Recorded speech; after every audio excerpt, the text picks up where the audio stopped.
Good afternoon, good morning, whatever, and or late evening to all of you, to our Oxford reading group on Eastern Christianity. Our speaker today and presenter of some very interesting materials is Sebastian Brock. Sebastian, I don't think needs any introduction, but it's always never hurts to say a few words anyway. He was the reader of Syriac and Aramaic at the University of Oxford for 30 years, and he has supposedly been retired now for over 18 years. I'm not sure many of us can tell the difference because of all his publications and guidance that he continues to offer, for which all are grateful. Now, Dr. Brock has introduced throughout the years various gems of the treasure house of Syriac literature, one of which is the genre that he will review and explain today, the anonymous dialogue narratives which were recited, sung, performed during worship and during festivals. So just as congregations did in the first millennium and second and probably third, we will hear the conversation between Mary and the angel. And of course, the angel has a special message for Mary. So we'll turn this over to Sebastian. Thank you, Bob. I thought it might be a chance to introduce one of these very distinctive Syriac poems where you have dialogues in alternating verses. And there are about 50 of them which survive, sometimes not complete. Sometimes I only have one character. I need to find some more manuscripts, but I haven't yet done so. Fortunately, this particular one is complete. It's quite a famous one. It's actually a very interesting genre because you can trace it back to ancient Mesopotamia and the precedence dispute, which the earliest examples of which are from Sumerian times and Sumerian literature, about 2000 BC. Then it got into Akkadian and then into various Aramaic dialects. And of the Aramaic dialects, Syriac is by far the best represented. Later on, it got into Persian and Arabic. And what is fascinating is that in both modern Syriac and modern Arabic, it's still a creative genre. So that's about 4,000 years for this particular genre. In each language, it takes on particular characters, and that is certainly the case in Syriac. The Syriac poems are usually anonymous, and they've been adapted to a Christian context, and that's why a large number of them are biblical in character. Another feature of them, a formal feature, is they very often have an alphabetic acrostic. Well, there are 22 letters in the Syriac alphabet, so that tells you that you're going to have at least 22 stanzas, but probably quite a lot more. And in the present dialogue, the angel and Mary, we've actually got 50-something stanzas. That's because there's a double acrostic in the poem. Now, the earliest example we have of this genre in Syriac is actually by the famous poet Ephraim. And in his Carmen and Isabena, there are 3 poems where death and Satan dispute. So it really is a dispute poem. Each is claiming to have the greater control over humanity. In most of the other poems, there's not so much a dispute, though sometimes it is a matter of faith against reason. And in a sense, you could say that's underlying partly this, because a lot of the initial response of Mary, there perfectly rational reasons why she'd be a bit suspicious of this stranger who's approaching her. As Bob said, these have a liturgical context, And they probably belong to night vigils, and certainly in the liturgical manuscripts where most of them are to be found, it's in the vigil, the night service, and before all the great feasts, there would be a public vigil, and these were very popular in late antiquity. They might go on late into the night, and these dialogues were actually very suitable for the occasion because they're very good catechetical material. You learn about the feast, but they're also quite amusing, they're lively, and they're also sung. We know that they were sung because we have the name of the melody for the music, but we don't have the music. Syriac music has not been notated except by modern Western scholars. It's in the process of being notated even by scholars from the Syriac churches at this very moment. But traditionally, this music is not written down, and so it's all oral tradition. And although we have counterparts to the original melody, it's the same melody title, but whether the melody is the same, that's very unlikely. So the poems are often provided with a refrain, which suggests that perhaps there was a soloist or choir singing the single verses, individual verses, and then you'd have the refrain, which would be the rest of the congregation.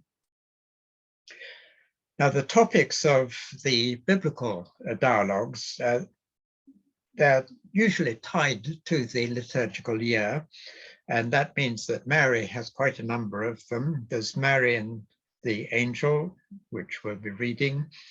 Mary and Joseph, which is very dramatic because Joseph comes home, and just as a modern fiancé coming home to find his fiancée pregnant, he's very upset. It's very dramatic and very realistic. And then there's Mary and the Magi. And then at the end of this biblical cycle, you have Mary at the resurrection. And this is very typical of the Syriac tradition, which somehow fuses Mary Magdalene of John's Gospel with Mary, the mother of Jesus. And so it's Mary, the mother of Jesus, who is talking with the risen Christ.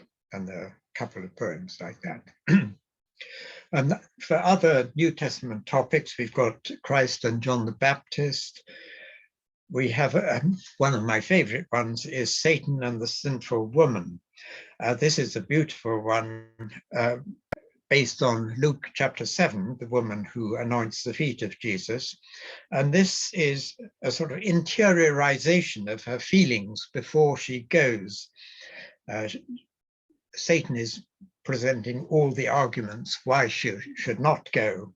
She'll only get into trouble, she will be rejected and just made a fool of. But her faith wins through. It's a very dramatic one. And then from the time of the crucifixion, we've got the two thieves crucified with Christ. And the one which is still alive liturgically is the repentant thief and the cherub. The cherub is guarding paradise.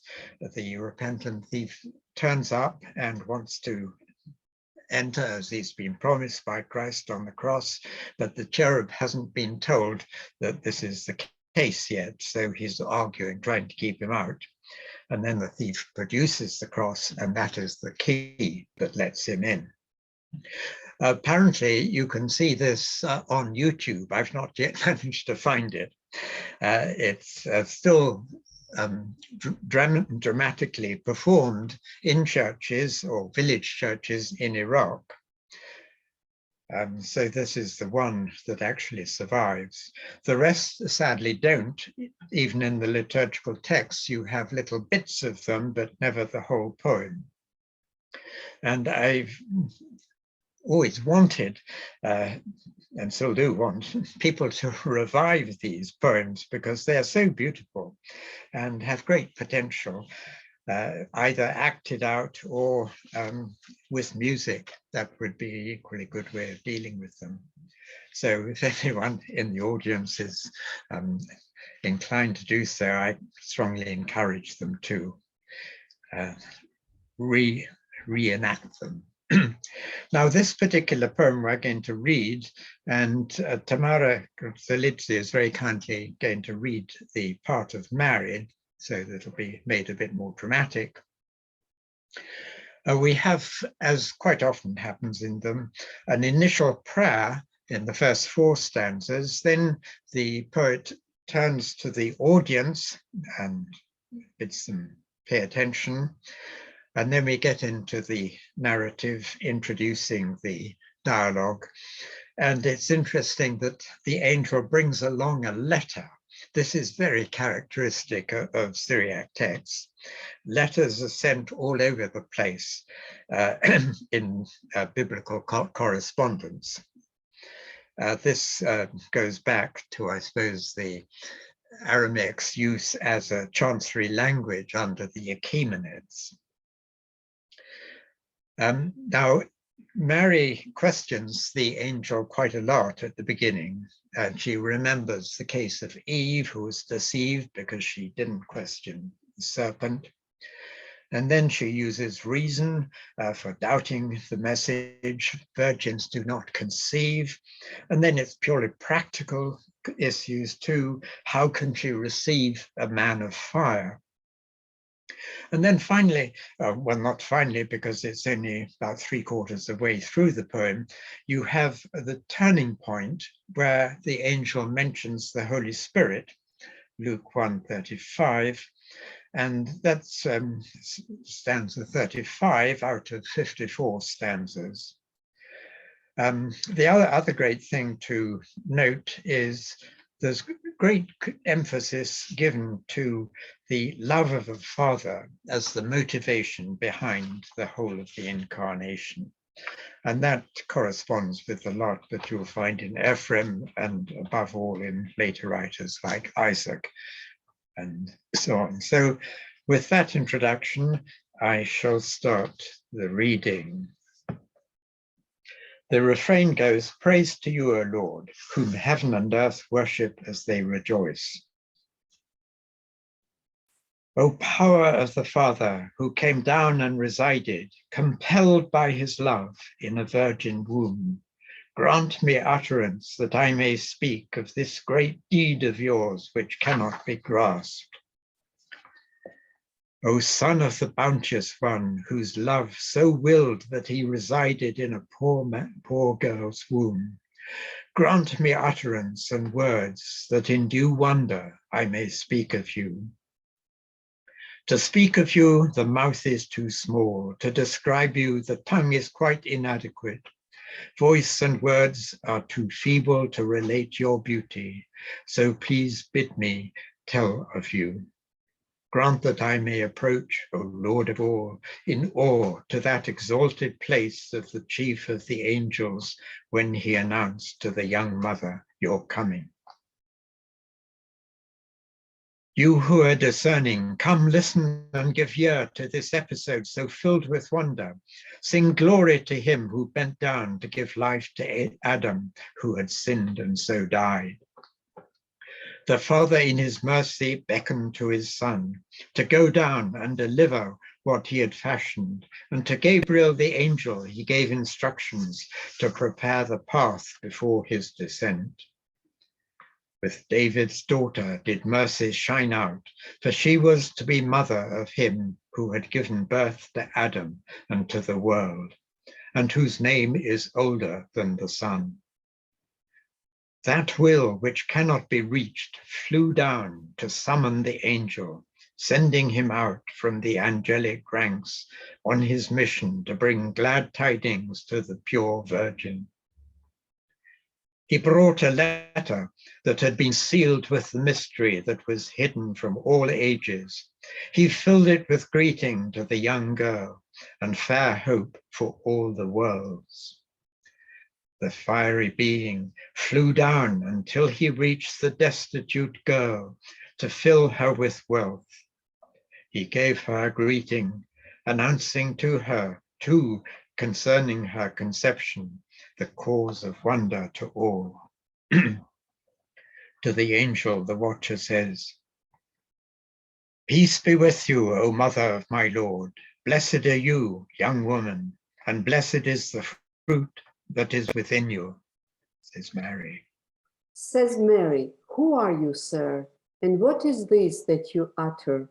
What you are saying is remote from me, and what it means, I have no idea." O blessed of women, in you has it pleased the Most High to reside. Have no fear, for in you has grace bent down to pour mercy upon the world. I beg you, sir, do not upset me. You are clothed with coals of fire. Mind you don't burn me. What you are saying is alien to me, and I am unable to grasp what it means. The Father has revealed to me, as I do so now to you, this mystery which is shared between him and his Son, when he sent me to say that from you will he shine out over the worlds. You are made of flame, do not frighten me. You are wrapped in coals of fire, do not terrify me. O fiery being, why should I believe you, seeing that all you have spoken to me is utterly new? It would be amazing in you if you were to answer back, annulling the message which I have brought to you concerning the conception of the Most High, whose will it is to reside in your womb. I am afraid, sir, to accept you, for when Eve, my mother, accepted the serpent who spoke as a friend, she was snatched away from her former glory. My daughter, he certainly did use deception on your mother Eve when he gave her the message. But just as certainly, I am not deceiving you now, since it is from the true one that I have been sent. All this that you have spoken is most difficult, so do not find fault with me. For it is not from a virgin that a son will appear, nor from that fruit a divine being. The Father gave me this meeting with you here to bring you greeting and to announce to you that from your womb his Son will shine forth. Do not answer back, disputing this. This meeting with you and your presence here is all very well, if only the natural order of things did not stir me to have doubts at your arrival, for how can there be fruit in a virgin? The angelic hosts quake at his word. The moment he has commanded, they do not answer back. How is it then that you are not afraid to inquire into what the Father has willed? I too quake, sir, and I am terrified. Yet though I am afraid, I find it hard to believe, since nature itself can well convince me that virgins do not ever give birth. It is the Father's love which has so willed that in your virginity you should give birth to the Son. It is appropriate that you should keep silent and have faith too, for the will of the Father cannot be gainsaid. Your appearance is venerable, your message full of awe, your flames are leaping up. Into the person of your Lord one cannot inquire, but that I should believe all this is difficult for me. It is glad tidings that I have brought to you, and you shall give birth to your Lord, as I have explained. O child, give thanks to him who has held you worthy to be his mother, while having him as your son. I am but a girl and cannot receive a man of fire. The matter you speak of is hidden from me, yet you proclaim that I should accept it. Today for Adam hope has arrived, for in you the Lord of all is pleased to come down and release him, granting him liberty. Accept my words, at the same time give thanks. Today I wonder and am amazed at all these things which you have said to me, Yet I am afraid, sir, to accept you in case there is some deceit in your words. When I was sent to announce to you, I heard his greeting and brought it to you. My Lord is true, for thus he has willed to shine forth from you over the worlds. All your words astonish me. I beg you, sir, do not blame me, for a son in a virgin is not to be seen, and no one has ever slept with me. He will come to you, have no fear. He will reside in your womb. Do not ask how.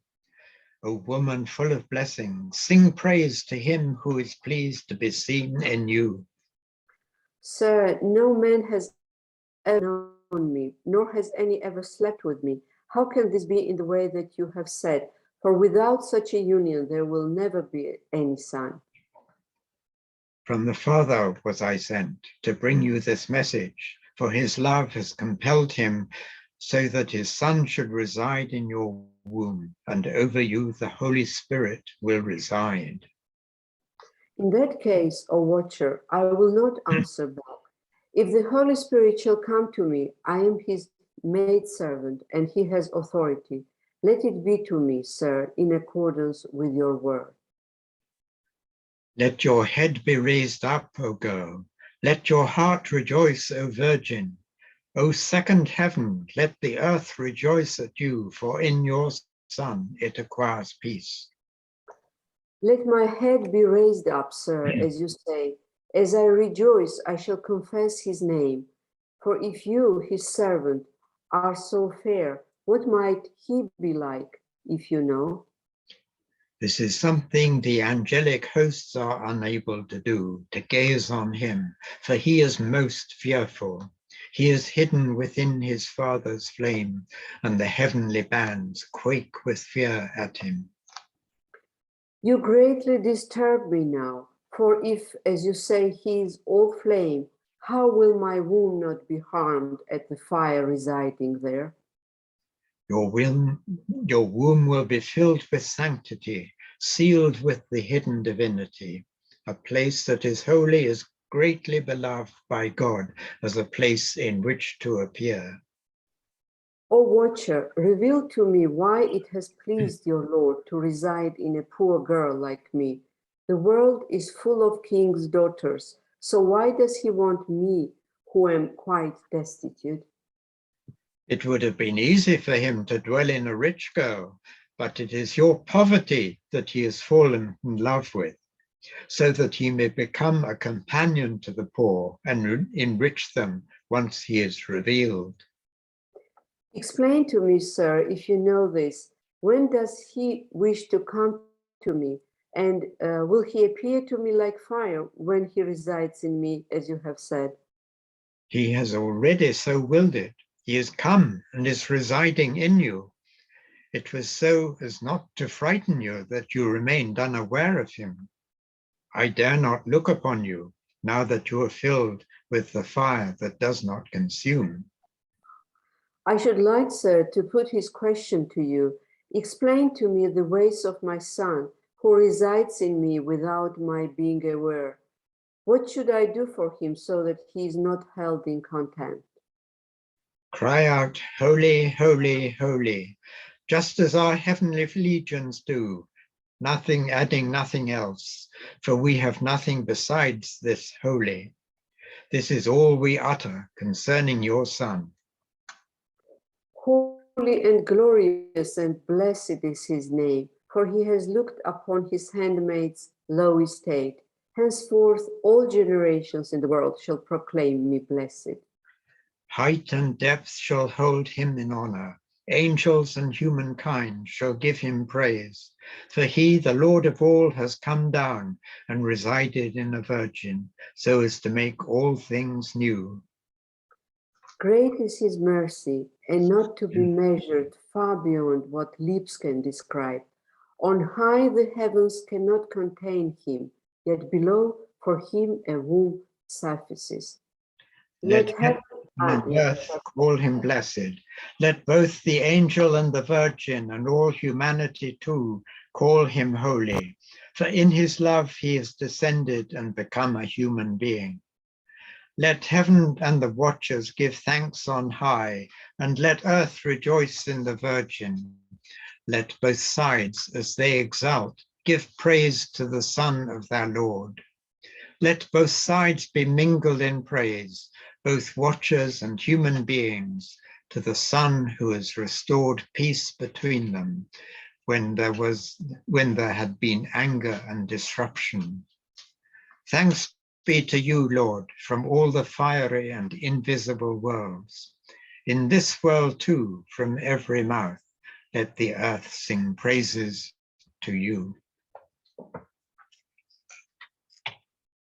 Well, thank you, Tamara, very much for reading the alternate verses. Such a beautiful text. Very good. Thank you very much, Sebastian. It's a good choice, and it's of course, a familiar story to all of us. So I think that's part of the beauty of these stories, is that people know them, and yet they do some different things with them to bring them alive. Perhaps it's time for some questions, and if you do have a question, if you can either raise your hand literally on the screen, or on the I see a couple already have with the cartoon hand, I guess a yellow hand being raised. And let me just begin with a question to give people time to get their thoughts together. And these are two, as I'm reading through it last night and then here this morning, it's sort of genealogical questions, which struck me. One is where, and I read this, I think, in a Jacob's Rug Mimro as well, that Eve is described as David's daughter. And that's normally not, usually we think of Joseph being the David descendant. And then later it says in this dialogue that Eve is my mother. And that's, again, I think a theological thing. We see it in Ephraim and so forth. Where do these, does this give a sign of when these things may have originated, this dialogue? Not really. In a way, you could say these are commonplaces, although the gospel genealogies go down to Joseph. There was a lot of discussion in the early church about Mary actually having Davidic ancestry, and this is a permanent thing that you find in the later fathers, and occasionally you have a whole sermon. Severus has a long sermon explaining how it works, and there were all sorts of ingenious ways of reading the genealogies. So I think this, certainly by Ephraim's time, Mary as the daughter of David was well ingrained in the sort of Christian message.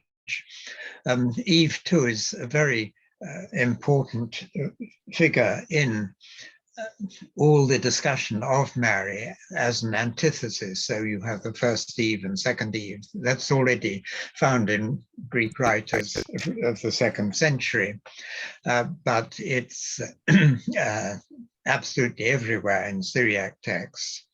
And you find Mary is often a model for wise answering or wise questioning, contrasted above all with Eve, but also with Zacharias, who he did question, so he had wise questions, but he didn't go beyond reason, and so he was made dumb.